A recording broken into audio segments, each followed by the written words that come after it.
Hi, I'm Sarah. And last Christmas, my family laughed when I sat alone at the table. Again, my brother made a toast and they all joined in, joking about how I was still single at 40. I smiled. I passed the potatoes. I said nothing. But this time I came prepared, because in my purse was a letter from a man they never acknowledged, the man who loved me, the man they erased. So I stood up, pulled it out, and read it aloud. And when I finished, you could have heard a pin drop. Not one of them spoke. Because for the first time, I wasn't the one being pitied. I was the one holding the truth. I never thought the worst part of turning 40 would be Christmas dinner. But there I was, alone at the end of a long table, surrounded by laughter that didn't include me. The chair beside me stayed empty, not because someone was late, but because I wasn't partnered. Again. My cousin Luke made a toast, half drunk, of course, and added with a smug smirk, "To the couples, and to Aunt Sarah for always making room for one more plate for whoever she's dating this year." Everyone laughed. My mother didn't stop him. She didn't even glance at me. She just took another sip of wine like I wasn't even there. I had brought a bottle of Pinot Noir, the good kind, aged, smooth, expensive. I placed it on the table as a gift, and no one opened it. My brother, married to his college sweetheart, brought a cheap red that was passed around instead. I didn't say anything. I just sat, smiling politely, while the jokes kept coming. Still playing the field? At least you don't have to deal with in-laws, right? Better single than divorced again, huh? They always managed to make me the punchline, softly, playfully, but cruelly all the same. To them, I was the woman who had everything except the one thing that mattered. A husband, a family, a reason in their eyes to exist beyond career success and solo vacations. They saw my independence not as strength, but as failure. And the older I got, the louder their silence grew. Like every year I stayed single was proof that something was wrong with me. I could have walked out. I've thought about it many times before. But this year, I had something different in mind, something final. You see, a month before Christmas, I found something, a letter. And I didn't find it tucked in a drawer or slipped into my mailbox. I found it in a way that made me question everything I thought I knew about my family, about love, about what they valued, and what they were willing to sacrifice. But before we get there, you have to understand how I became the ghost at my own family gatherings. I was the oldest of 3.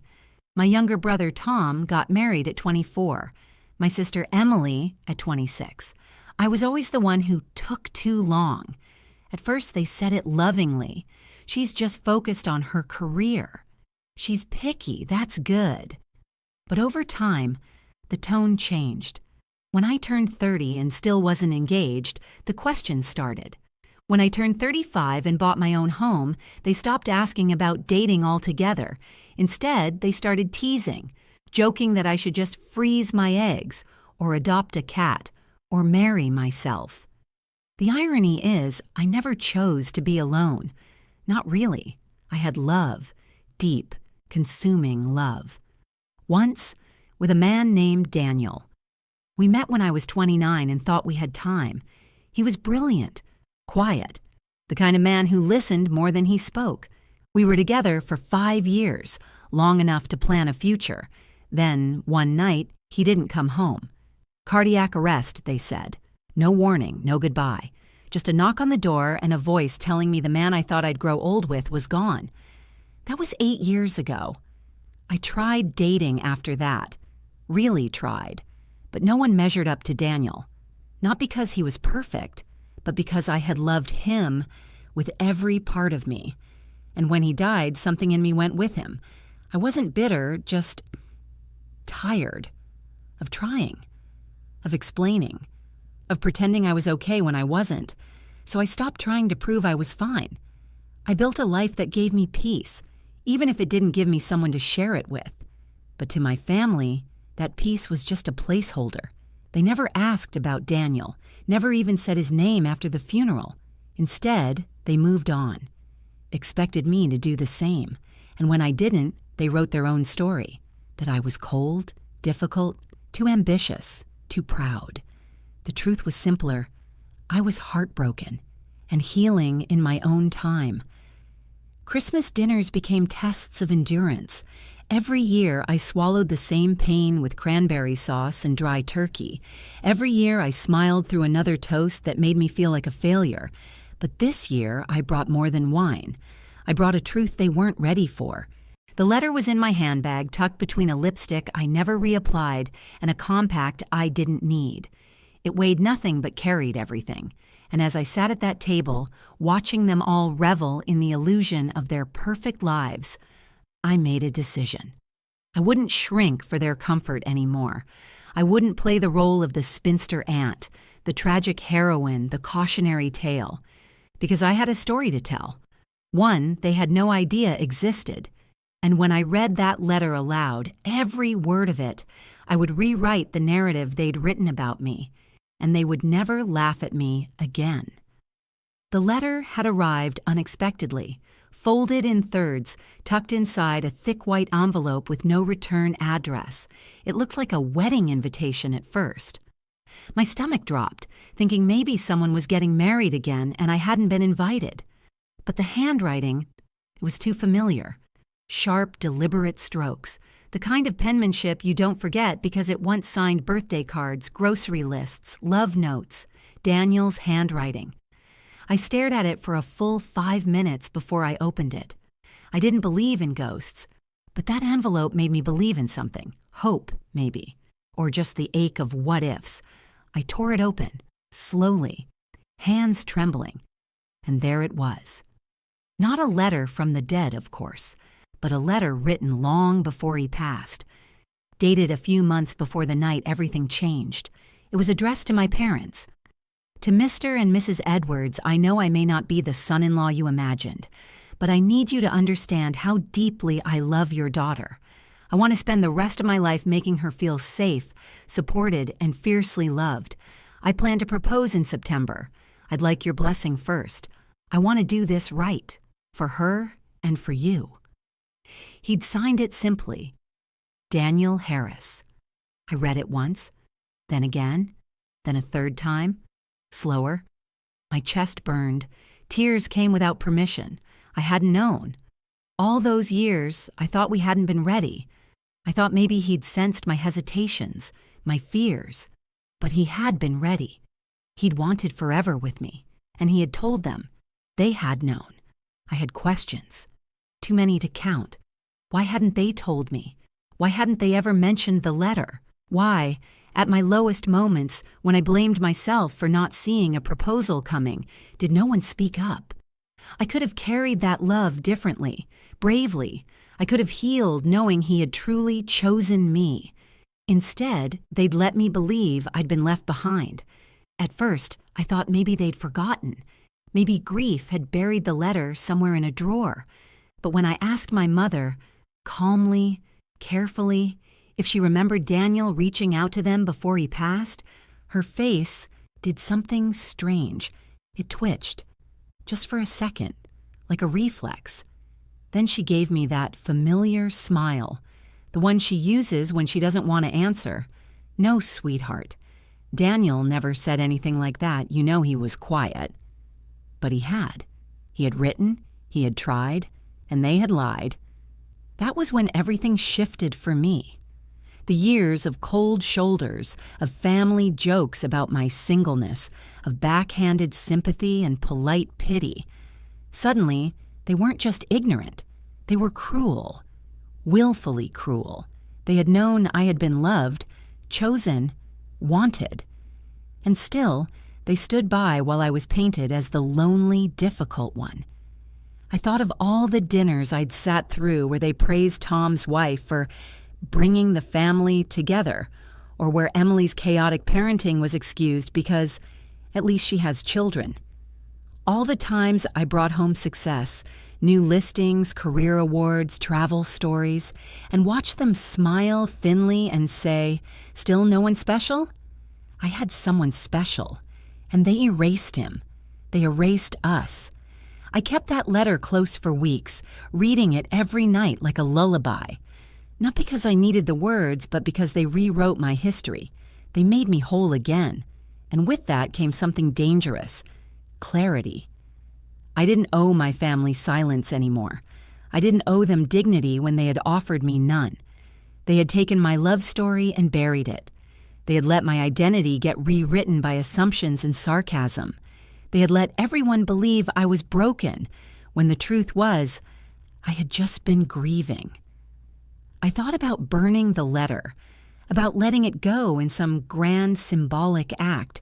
But no, that letter wasn't shame. It was proof, evidence, and not just of Daniel's love, but of my family's betrayal. So I kept it, folded, tucked back in its envelope, and I waited. Christmas was coming. The usual expectations would return: the fake cheer, the forced seating arrangements, the half-hearted compliments followed by questions like, "Still single?" Or "Ever think about freezing your eggs?" They would think they had me figured out. They had no idea, because this year I had my own toast planned. And when I stood up, when I pulled that letter from my purse and read it out loud in that room full of smug smiles and cheap wine, they would hear the truth. And for once, they would be the ones left speechless. The thing about being the strong one in the family is that no one ever really checks if you're okay. They assume you are.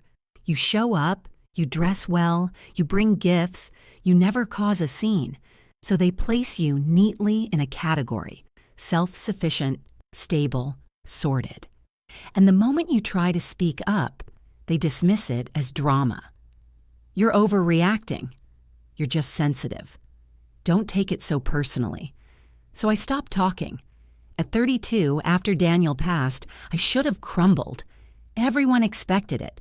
Friends sent flowers. Co-workers gave me space. But my family, they treated it like a failed engagement that never happened. They never acknowledged we had been planning a life, that we had chosen wedding venues and talked about children, that his toothbrush was still in my bathroom when he died. Instead, they asked when I'd start dating again. My brother actually said, maybe this was a sign he wasn't the one. My mother said it was time to get serious about settling down, as if losing him was a bump in the road, not the total collapse of the life I thought I'd have. But I didn't argue. I let them think what they wanted because I didn't have the energy to correct them. And I had no proof, no engagement ring, no announcement, no timeline they could see and respect. Now, years later, that letter was the only piece of that lost life I had. And suddenly, it was more than just evidence of what I'd had with Daniel. It was proof that my silence hadn't been emptiness.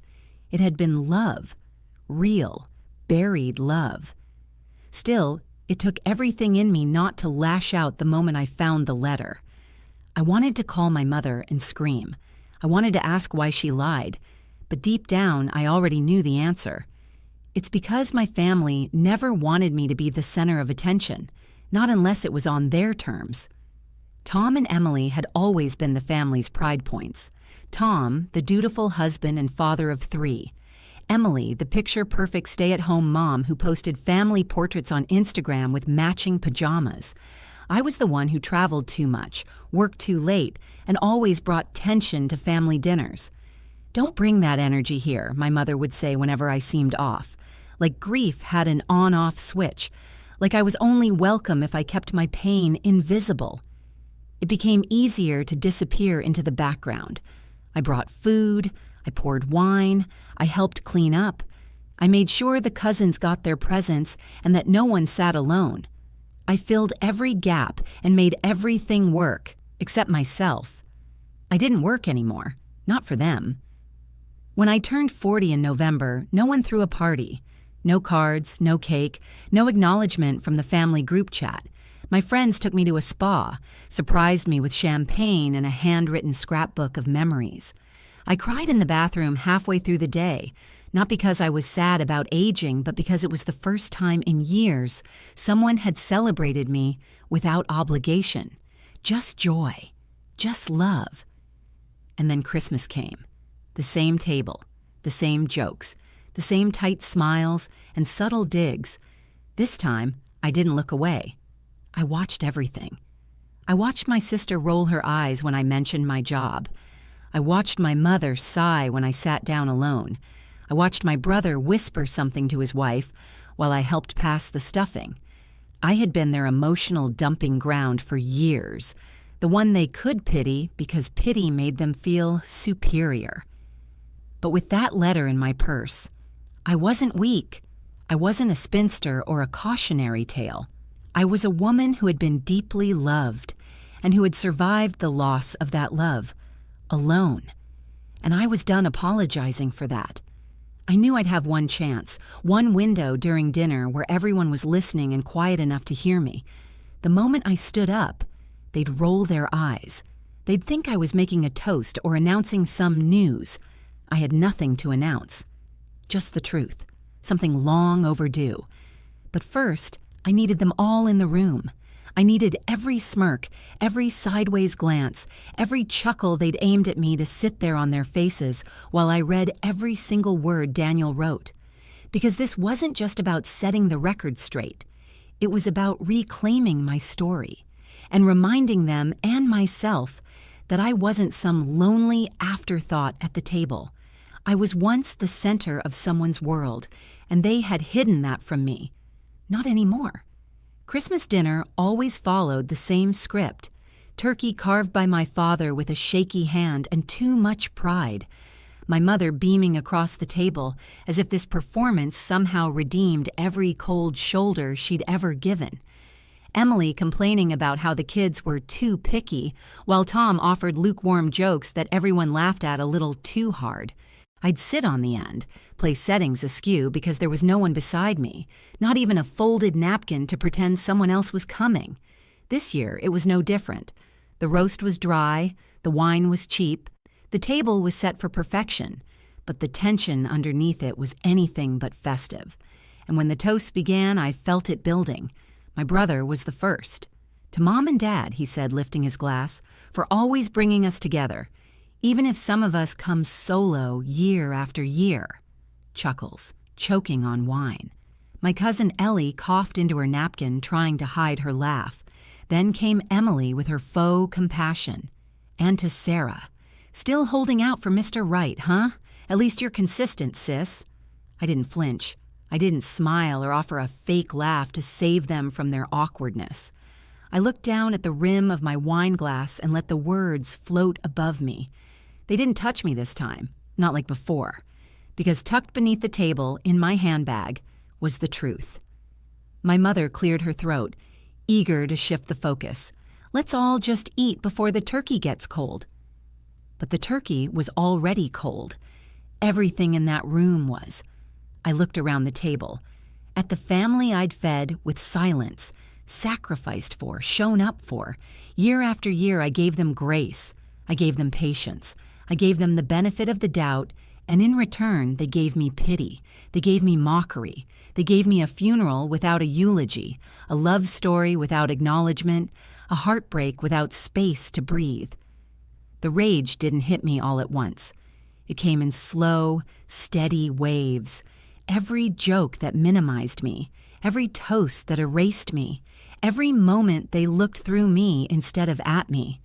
The weight of it all pressed against my chest like a scream I'd swallowed for a decade. And then I stood. The clinking of cutlery paused. Conversations halted mid-sentence. Eyes turned toward me. Some confused, others bored. Emily raised a brow already poised for sarcasm. "Everything okay?" she asked, voice syrupy with fake concern. I reached into my bag and pulled out the letter. "I have something to share," I said. My voice was calm, controlled, but the edge in it was razor sharp. No one moved. My father's wine glass froze midway to his lips. My mother blinked, slow and cautious, like she suddenly recognized what I was holding. "This," I said, holding it up, "is a letter." "From Daniel. You remember Daniel, right?" Silence. "He wrote it to you, Mom, and to you, Dad, a few months before he died." I unfolded it slowly. The paper crackled like thunder in the stillness. "I'll read it aloud, since you never did."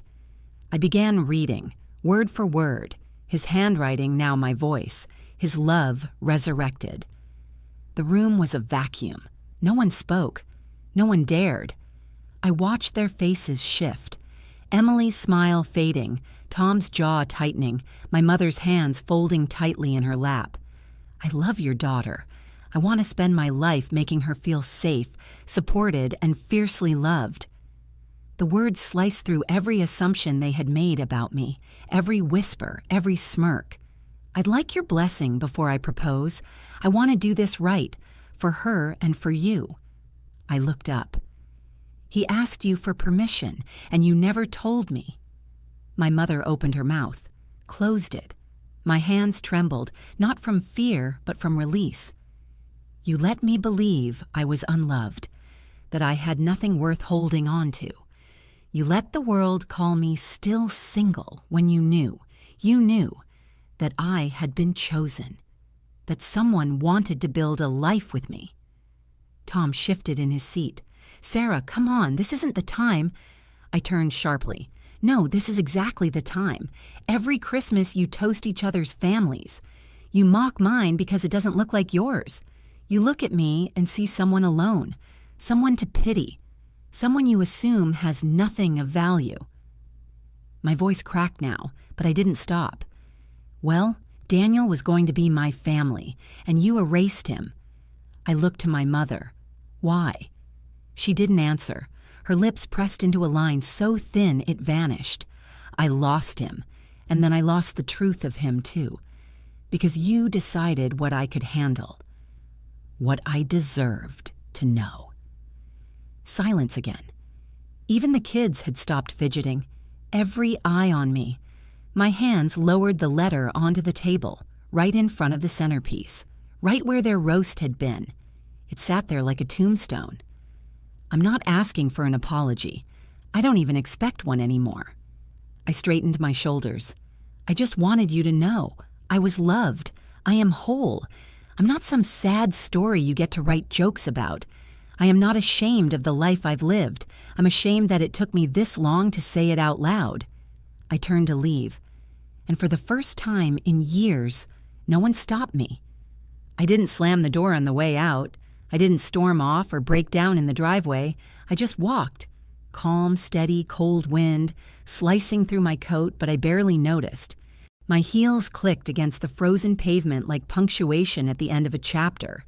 That house, with its glowing windows and laughter turned hollow, grew smaller behind me with every step. And it felt good.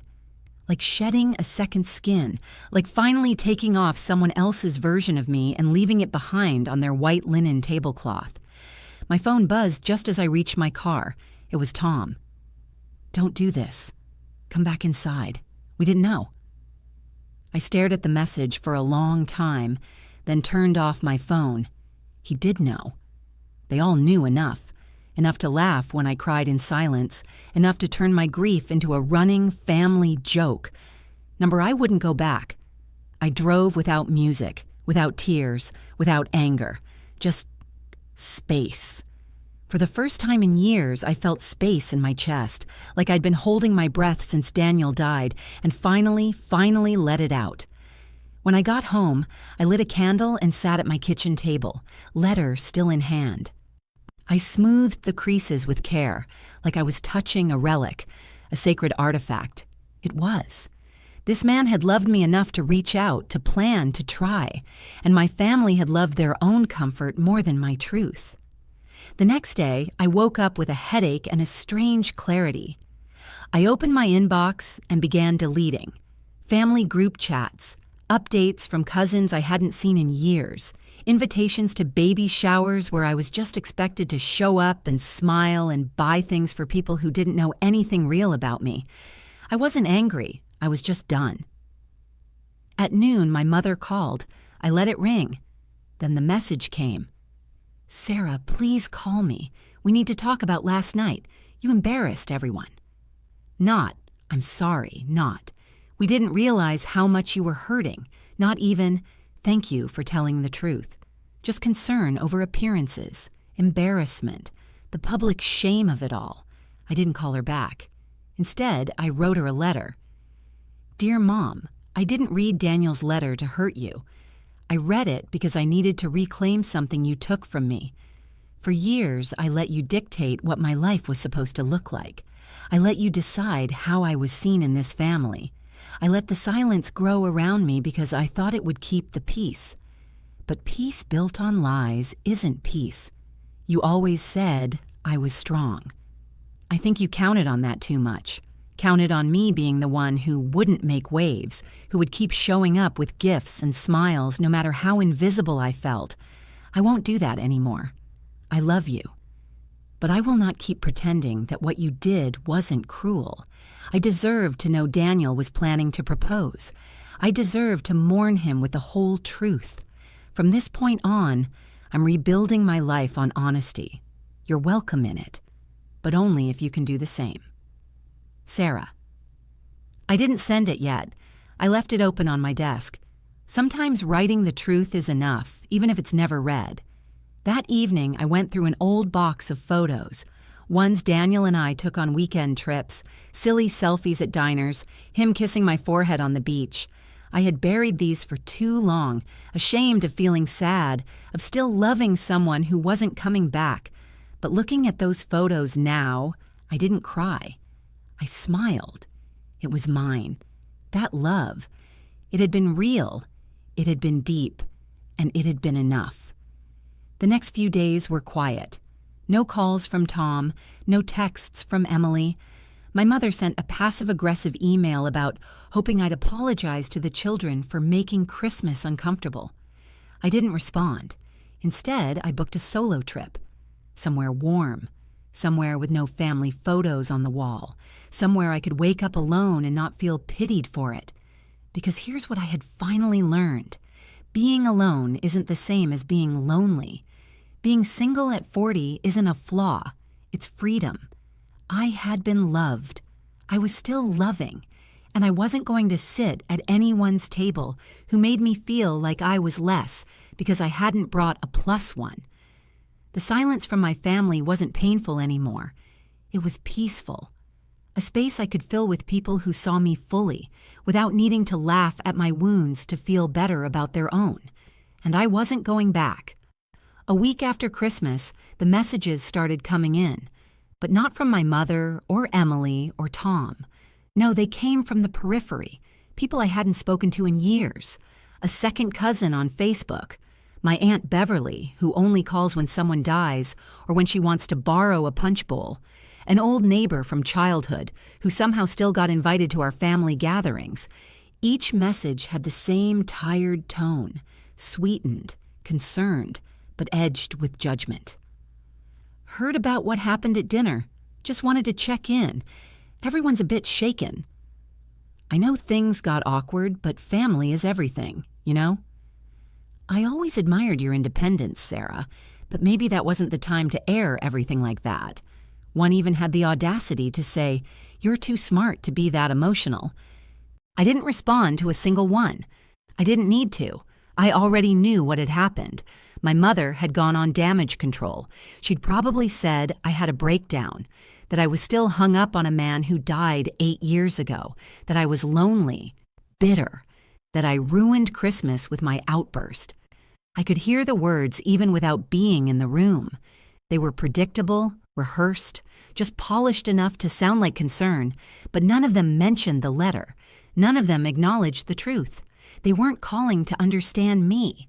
They were calling to contain me, to make sure the story didn't spread too far, that I didn't make too many people uncomfortable with my reality. And it was exactly that impulse, the need to tidy up pain, to silence inconvenient truths, that had led my family to hide Daniel's letter in the first place. What stung wasn't their gossip, it was their cowardice. Because deep down, I knew that none of them had the guts to confront what the letter actually meant. It meant I wasn't broken. It meant their little pity party had no foundation. It meant I had been deeply loved and that they had erased it to keep me in my place. So I let them talk, let them spin their versions of events at brunch tables and in text threads. I had no interest in arguing. I'd already lived the truth. They were just discovering they weren't the narrators anymore. Rachel, my best friend since college, was the only one who truly understood what that Christmas dinner had cost me. When I told her what happened, she didn't gasp or pity me. She nodded. "Good," she said. "It was time." Time for what? For them to finally hear you, and for you to stop shrinking. That night, we sat on my couch with 2 glasses of red wine and no music playing. Just quiet. Safe, honest quiet. I didn't need to explain to Rachel why I'd stayed silent for so long, why I hadn't brought up Daniel's proposal letter when I found it. She just got it. She knew that sometimes the deepest wounds are the ones we bury to keep the peace, and that peace built on erasure is never peace at all. We talked about what healing looked like now, not forgiveness, not yet, maybe not ever, but freedom. Freedom to walk away from a table that saw me as a burden. Freedom to build new traditions. Freedom to be alone on holidays without feeling like I failed at something. "I'm proud of you," Rachel said, her voice steady. "You didn't just tell them the truth. You told yourself the truth. That's harder." And it was. Because for years I had accepted their narrative, that I was strong but sad, that I was smart but lacking, that I was kind but incomplete. I wore their labels like quiet bruises, until I didn't. Now I was rewriting them, strong, full, free. Rachel leaned back and asked, "What would Daniel say if he saw you now?" I smiled, a real one. He'd say it took me long enough. And maybe that's what this was all about. Not revenge, not vindication, but reclamation. Of my story, my voice, my love. I looked out the window at the city lights. Somewhere out there, they were still whispering about me, still twisting my truth into something digestible. Let them. I wasn't whispering anymore. By mid-January, I had received a total of 13 messages. From extended family, family friends, even Emily's husband, who texted me as if nothing had happened. "Hey, hope you're okay. Em says things got a little intense. Maybe next time skip the drama, yeah?" I deleted that one without reading the rest. What they didn't understand, what none of them seemed capable of understanding, was that it wasn't drama. It was truth. It was 8 years of silence cracking open. It was dignity finally speaking for itself. And once spoken, it couldn't be shoved back into the dark. There was no going back to who I'd been before Christmas, and I didn't want to. That week, I booked a one-way ticket to Lisbon. It wasn't a reckless escape. I'd been planning the trip for a while, but always delayed it. There was always something: work, birthdays, holidays, expectations. But suddenly, all those things felt like excuses. If my family thought I was selfish now, I figured I might as well enjoy the benefits of it. I packed light. My passport, Daniel's letter, a journal, a book of poetry, and a camera I hadn't used in years. The morning of my flight, my mother called. Again. I let it go to voicemail. This time, she didn't leave one, but she sent an email. "We all say things we don't mean when we're hurt. You humiliated me. You embarrassed yourself, and frankly, I think you owe us an apology for how you made us feel. Still, you're family. Come to dinner this Sunday and let's just move past it." There it was, the old playbook. Ignore the wound. Blame the one who pointed it out. Offer conditional forgiveness, only if I came crawling. I didn't reply. Instead, I wrote a blog post, just a short one, nothing dramatic, no names, just my truth. The empty chair isn't always lonely. I talked about being single at 40, about the silent grief of losing someone you love, about the family members who mean well but say things that cut deep. I talked about reclaiming your voice, even if your voice shakes. I ended it with a single line. Sometimes the bravest thing you'll ever do is stop waiting for someone to see you and start seeing yourself. It got shared more than I expected. Hundreds of comments from women who had been the single one at the table, the childless one, the disappointment. Strangers who said, "I felt like you were telling my story." Some wrote just 2 words, "Thank you." It was the first time I realized that my voice didn't have to stay small just to keep other people comfortable. When I arrived in Lisbon, the air smelled like sea salt and fresh bread. My apartment had a balcony that overlooked narrow cobblestone streets and the hum of unfamiliar life. I didn't feel alone. I felt untethered, and for the first time, that was a gift. I walked the Alfama hills. I tasted wine poured by old men with gentle eyes. I danced at a jazz bar where no one knew my name. And every morning I opened Daniel's letter, not to weep, but to remember that I had once been chosen, that love had once been mine, that it hadn't made me less when it ended. One evening, I sat on the balcony with a glass of red wine, watching the sky go orange over the river. And I thought about all the things my family still didn't know. They didn't know that Daniel had written me his own letter, one I had never shared. They didn't know about the journal he kept during his final year, pages of plans and poems and moments we'd shared. They didn't know how he talked about children and our future dog and how he always said he wanted to retire near the water. They didn't know because I never let them close enough to see. Because long before I spoke at Christmas dinner, I had already started pulling away. The jokes, the comparisons, the sideways pity. It had chipped away at something sacred, my identity, and I had let it. But not anymore. In Lisbon, I wasn't Sarah, the single sister. I wasn't Sarah, the one who never settled. I wasn't someone's disappointment or obligation. I was just Sarah, whole, unapologetic, seen, if only by herself. And for now, that was more than enough. I stayed in Lisbon for 6 weeks. What was meant to be a quiet reset turned into something bigger, a rediscovery. I didn't post selfies. I didn't answer nosy texts. I just lived, walked without needing to be somewhere, ate alone without being pitied. I wrote in cafes, read poetry in parks, and said yes to small moments, like the elderly Portuguese woman who offered me a fig from her tree with a wink and a wave. There was no audience, no role to perform, no chair to be filled. I was just me. Back home, the silence from my family became more loaded. They'd stopped calling, stopped texting. My mother's emails halted, no dramatic farewells, just nothing. And the nothingness was louder than the noise had ever been. Then, around week 4, Rachel forwarded me a group chat screenshot. It was from my cousin Ellie's birthday gathering, a photo of the table, the usual crowd, candles, cake, wine glasses, and at the end of the table, my chair, empty. Underneath it, Ellie had written, "Wish you could have been there, Sarah. It wasn't the same without you."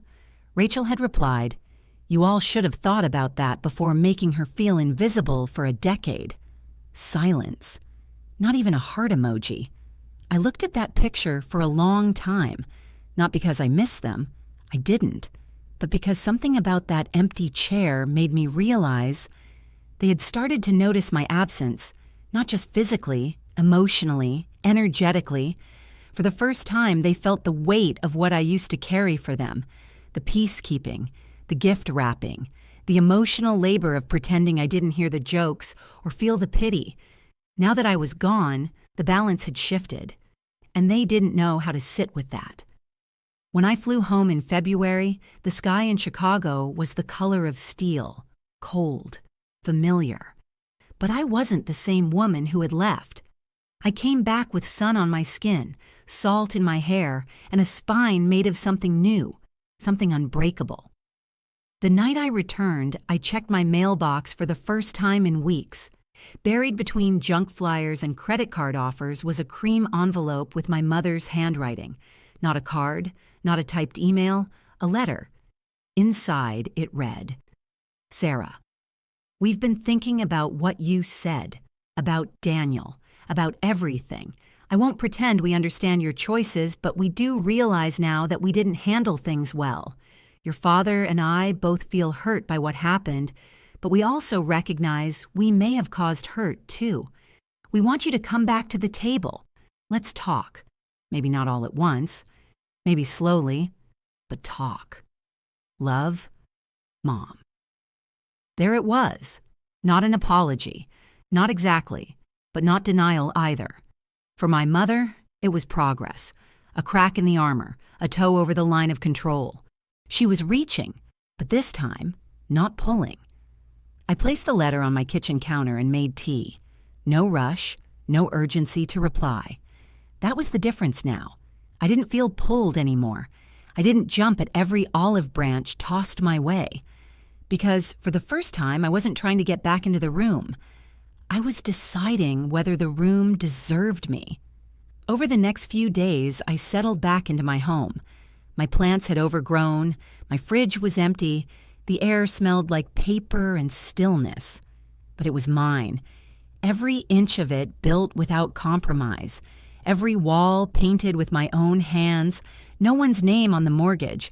No one else's timeline dictating what my life should look like. And that felt sacred. I sat down and opened Daniel's letter again. Not out of grief, but ritual. Gratitude. His words had shifted something in me. They had reminded me that love doesn't have to end with death. It can still protect, still hold you up, still say, "You were worthy then. You are worthy now." That night, I wrote a reply to my mother's letter. Not to mail, not yet, but to prepare. "Dear Mom, thank you for reaching out. I appreciate the attempt, but let's be clear. I didn't step away from this family because I was hurt once. I stepped away because I was hurt repeatedly, in small ways that chipped away at my identity for years. I spoke up once, at dinner. But I'd been silenced 1,000 times before that. I'm not interested in pretending things can go back to what they were. I'm interested in building something new, if that's something you're capable of. But it requires more than tolerance. It requires acknowledgement, effort, change. If you're willing to have that conversation with honesty and without defensiveness, I'm open. But I won't come back just because you've left the door unlocked. I'll only come back if the room has changed. Sarah. I saved the letter, and for the first time in my life, I slept like I didn't owe anyone an explanation. It took me years to learn that boundaries aren't walls, they're doors with locks, and I get to hold the key. Growing up, I was taught that family always comes first. That forgiveness should be immediate, that we show up even when it hurts, especially when it hurts. But no one ever told me what to do when the people who are supposed to love you also make you feel small. No one taught me how to hold love and self-respect in the same hand, so I learned the hard way. After I returned from Lisbon, I didn't rush back to Sunday dinners.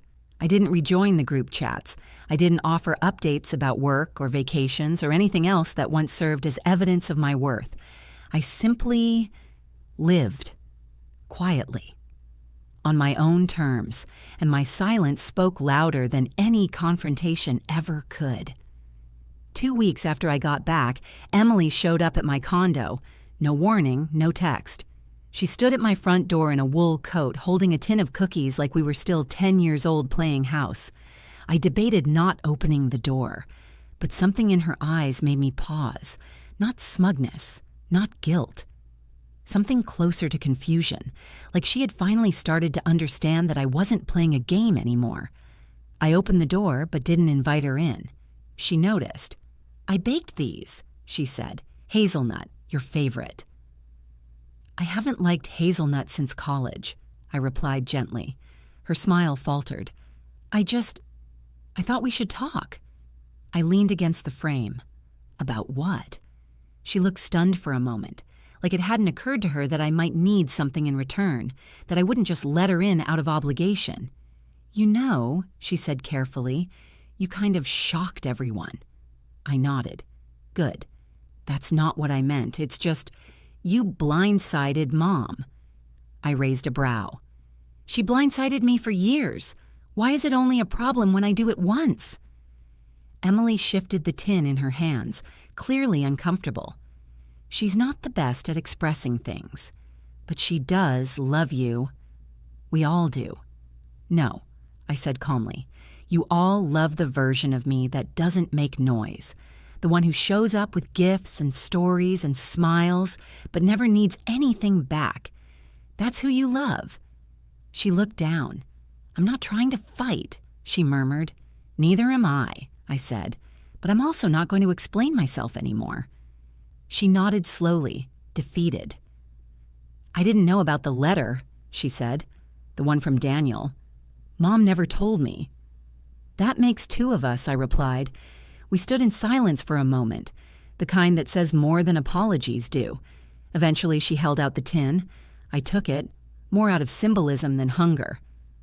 "I'll tell Mom," she said, "that if she wants to talk, she needs to come correct. No guilt, no deflection." I nodded once. That would be a good start. When she left, I didn't feel better, but I felt clear. The next day my mother called. Again. This time I answered. Her voice was fragile. "Software." She asked if I had time for tea. Not dinner, not church, not a family sit-down, just tea. Neutral territory. No expectations. We met at a small cafe 2 blocks from my condo, a place where no one knew either of us. She looked tired, older than she did just months before, or maybe I was just seeing her without the lens of longing. She didn't make small talk. She didn't compliment my coat or ask about work. She just took a deep breath and said, "I read your letter." And then, quietly, "You were right." I sipped my tea and let her speak. "I was afraid," she admitted. "Afraid that if you had Daniel, we'd lose you. You were already so independent. I didn't know how to keep you close, so I diminished what you had. I told myself you'd move on, and I didn't want you stuck in grief." I stared at her. "So instead, you kept me stuck in invisibility?" She flinched. "I didn't mean to hurt you. I thought I was protecting you." "You were protecting yourself," I said, "from the discomfort of watching me live a life you didn't understand." She nodded. "I see that now." It wasn't enough. Not yet, but it was a beginning. "I'm not coming back to who I was," I said. "I won't play the role anymore." "I know," she whispered. "I'm trying to learn who you are now, if you'll let me." It wasn't a grand gesture. It wasn't perfect, but it was real. And for the first time, I left a conversation with her feeling seen, not managed, not misunderstood, seen. That night, I called Rachel. "I think she's finally listening," I said. Rachel laughed gently. "Maybe she is, or maybe you're finally speaking in a way that can't be ignored. Boundaries don't mean you stop loving someone. They just mean you stop accepting versions of love that hurt. They mean you stop bleeding to keep others warm. They mean you stop setting yourself on fire just to light the family table. And I wasn't burning anymore." A week after that cafe conversation, my mother sent me another letter. This time it wasn't typed. It wasn't stiff or impersonal. It was written in her own slanted handwriting, the same handwriting I used to trace with my finger on notes she left in my lunchbox as a child. But this time, she wasn't writing as Mom. She was writing as a woman who finally understood what she had taken from me. "Dear Sarah, I've been thinking about what you said, about how I wanted to keep you close, and in doing so, I pushed you away. I want you to know that I never saw it that way until you stood up at that table. For years, I thought your silence meant you were okay, that your strength meant you didn't need the same care or softness your siblings needed. But I was wrong, and I'm sorry. I didn't know about the depth of what you had with Daniel. I didn't understand what it meant to hold space for grief that wasn't mine. I failed you, and I see now that being your mother isn't just about being proud of your accomplishments. It's about making sure you never feel alone in a room full of people who are supposed to love you. I don't expect forgiveness. I just hope you'll let me try again, without pretending, without performing. Just us. Love always, Mom." I sat at my kitchen table and read it 3 times. The words didn't undo the damage. They didn't erase the years of sharp-edged jokes, the empty chair, the letter hidden away. But they did something more important. They acknowledged the harm. That was all I'd ever wanted. Not a performance, not a spectacle. Just for someone in that family to finally say, "We hurt you, and we shouldn't have." I called her the next day and said we could meet for dinner, just the 2 of us. No crowd, no holiday table, just space for a new kind of conversation. When we met, she hugged me. Not the tight, obligatory kind she usually gave.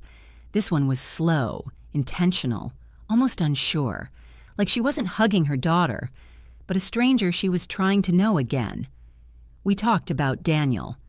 For the first time since his funeral, she let me speak about him without changing the subject. She asked about how we met, what he was like when no one else was around, whether I still dreamed about him sometimes. I told her everything, and she listened. She cried when I described the way he used to leave sticky notes on my fridge with stupid drawings and dumb puns. She laughed when I told her he once tried to cook me a birthday dinner and almost set the stove on fire. She said, "I would have liked him, I think." And I said, "He would have adored you if you'd let him." It wasn't an accusation, it was a truth. And she nodded, eyes glossy, and said, "I know." That night, as I walked home, something in my chest felt lighter, not because everything was fixed, but because it no longer had to be. I wasn't chasing resolution. I wasn't desperate for repair. I was simply witnessing a shift, subtle, tentative, but real. Later, Rachel texted me, "Did hell freeze over, or did your mom actually step up?" I sent her a photo of the letter. She stepped up, in her own way. "Proud of you," she wrote, and I realized I was proud of me too. Not because I forced my family to change, but because I had changed. I no longer mistook quiet tolerance for peace. I no longer accepted half love in the name of family. I no longer saw myself as the broken one, the spare, the still single sister. I was a whole person, with a past, with scars, with a story worth honoring. And for the first time in a very long time, I could finally say, I chose me, and I was never going back. By spring, word had spread through the family that Sarah and Mom made up. That was the language they used. Made up, like we'd bickered over pie flavors or mismatched outfits, not buried 8 years of grief under politeness and passive aggression. But sure, we'd made up. Invitations came soon after. First from Tom, his son's birthday party, then from Emily, Mother's Day brunch. My Aunt Beverly even sent a long text about an upcoming family barbecue we'd all love to see you at. The difference now? I didn't feel guilty about ignoring them. I felt powerful. I chose one event, the birthday party, not for Tom, not even for the kid, really, but because I wanted to show up on my own terms.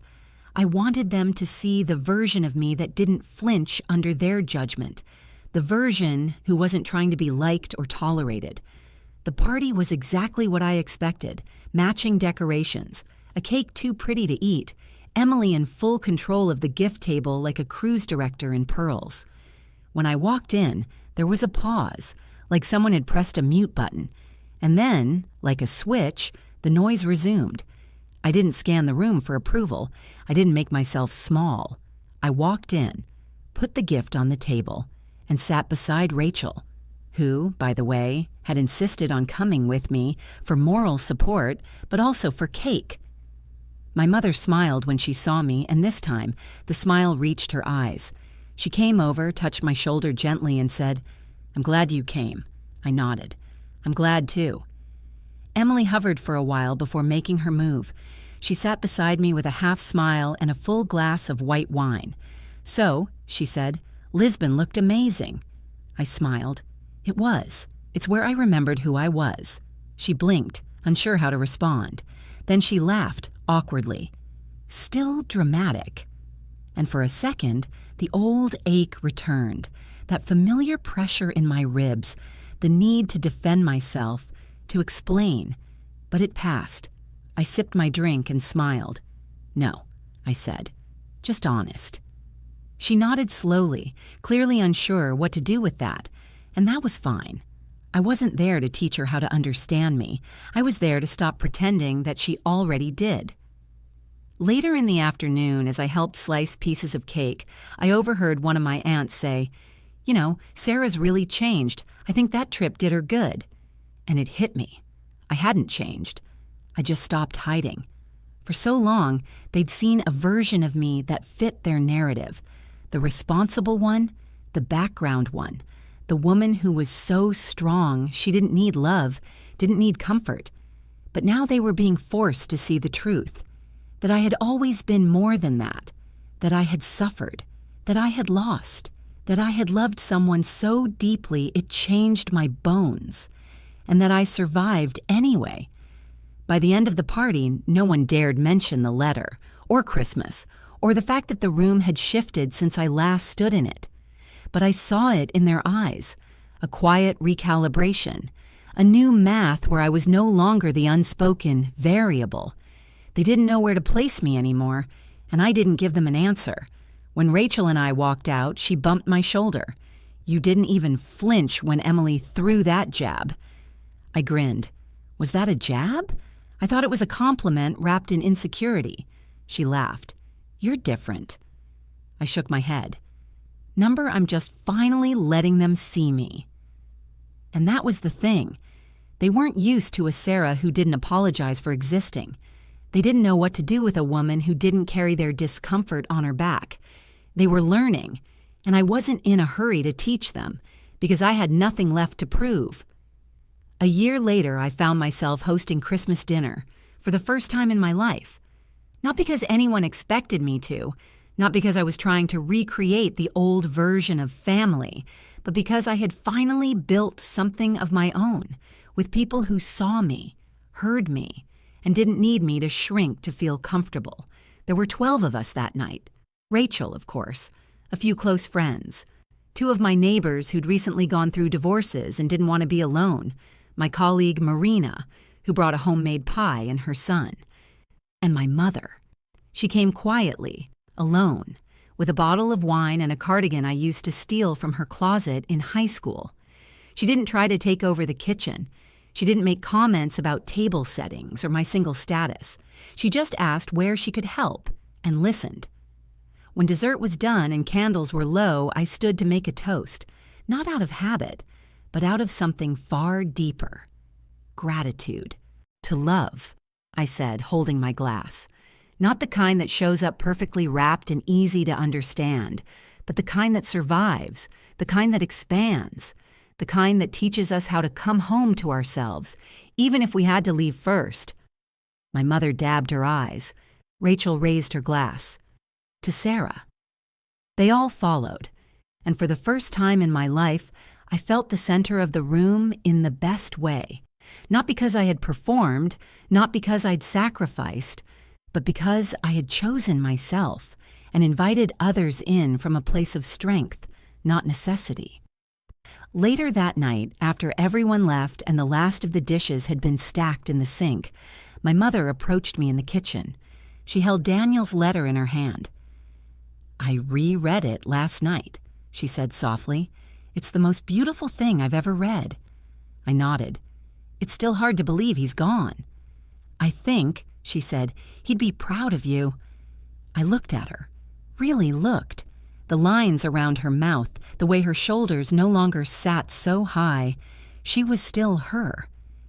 But softer now, less afraid of discomfort, more willing to sit in the truth, even when it hurt. "I hope so," I whispered. She placed the letter on the counter. "I didn't get to know him, but I see him in you." It broke me, in the best way. That night, alone in my bedroom, I wrote something in my journal. Just one line. I am not the woman who was left behind. I am the woman who kept going, because that's what this whole journey had been about. It wasn't about revenge. It wasn't about forcing anyone to change. It was about reclaiming the truth I had buried to keep others comfortable. It was about building a life where I didn't need a seat at someone else's table, because I had built my own. And the woman who once sat alone at Christmas, humiliated and pitied, she's gone. In her place stands someone whole, someone free, someone who knows that being single at 40 is not a flaw, it's a power, a clarity, a refusal to let others define your value by proximity to a man, or the size of your family, or how quietly you can disappear into a dinner conversation. I wasn't disappearing anymore. I was becoming. And every step I took, every word I spoke, every boundary I held, every truth I told, wasn't just for me. It was for the woman still sitting quietly at a family table right now, swallowing the ache while everyone laughs around her. If that's you, let me say this. You are not less. You are not late. You are not broken. You are the legacy they'll talk about someday when they finally learn how to honor a woman who didn't need to be chosen to be whole. You were already whole all along.